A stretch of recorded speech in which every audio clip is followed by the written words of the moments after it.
Welcome back. This is just what Team India did not need at this stage. It's official now. Zahir Khan is going to be out for the remaining tests and the ODIs in England. Now he will return to India soon. Zahir managed to bowl just 3 overs in a practice game against Nottinghamshire before leaving the field for treatment. Now he didn't return after that. In those 3 overs, in fact, Zahir Khan was expensive, conceding 8 runs an over. Now remember, he picked up a hamstring injury on day 1 of the Lord's Test, which made him sit out for the second test at Trent Bridge as well.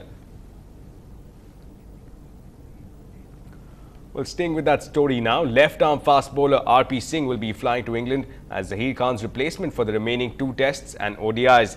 Now, RP Singh last played a test in the year 2008 against South Africa in Ahmedabad. Now, his last ODI was in fact in the year 2009 against Pakistan in Centurion.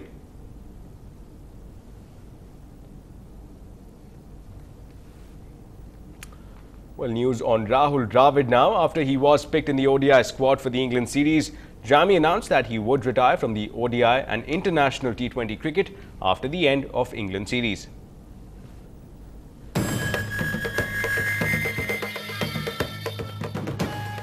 For a man known to quietly and diligently gather records, Rahul Dravid notched up a rather quirky one on Saturday.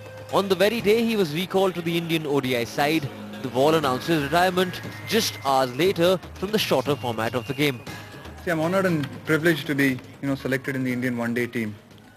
Since I had not been picked for one-day cricket for the last 2 years, I was obviously a little surprised, and to be honest, because I wasn't picked, I had not informed the selectors or the board, of my desire to solely focus on Test cricket.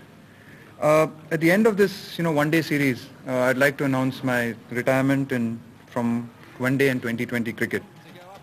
Amongst the greatest servants of Indian cricket, Dravid has done just about everything from captaincy to opening the batting in treacherous conditions to even wicket-keeping when needed.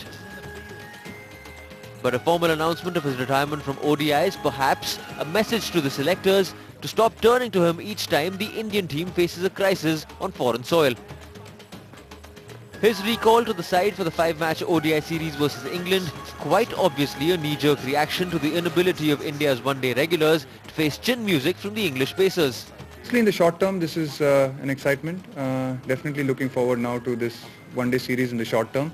But like I said, in the long term, I think it's best for me to solely focus on Test cricket. So while the Wall is happy to stand up and protect the Indian team once again by playing the ODIs here in England, what he isn't happy about is the fact that he wasn't consulted by the selectors before picking the squad, and hence the announcement to retire from the short formats of the game. In Northampton with Jaideep Bhandarkar, Nikhil Nas for NDTV. Well, Thai Lane, the 10-year-old French Vogue model's Facebook account has been blocked by her mother to keep her away from the adult-sized controversy that her provocative poses have raised worldwide. Here in India as well, many have condemned her picturization on fashion cover. All of 10 years, she is already being tipped as the next big thing on the fashion circuit. But this provocative image has sparked outrage in Europe. Thélène Lena Rose Blondeau, featured in the French Vogue magazine in heavy makeup and posing provocatively, has many asking, is this taking it too far? You are encouraging a latent, hidden secret in your own families, which is commodifying the girl child. Okay, that is why it's a bad thing.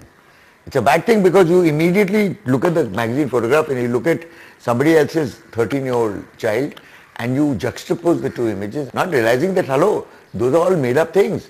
The controversy though is not new. Brooke Shields' role in the film Pretty Baby had sparked similar outrage in the late 70s. Now Thélène's entry into the fashion world follows a recent trend for younger models, like 13-year-old Elle Fanning and 14-year-old Hailey Steinfeld. Psychologists are alarmed at the trend and warn that this is the antithesis of what childhood should be. A disturbing sign that is inappropriate, not endearing.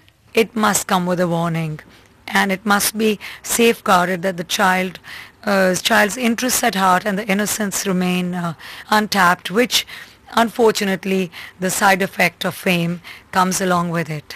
Recently, the UK government enforced restrictions on the sexualization of children in the media and sexual content in advertising. and this case has only highlighted their need to be enforced. An NDTV Bureau Report. Well, that's all we have time for. We'll be back at the top of next hour with more news and updates. Keep watching.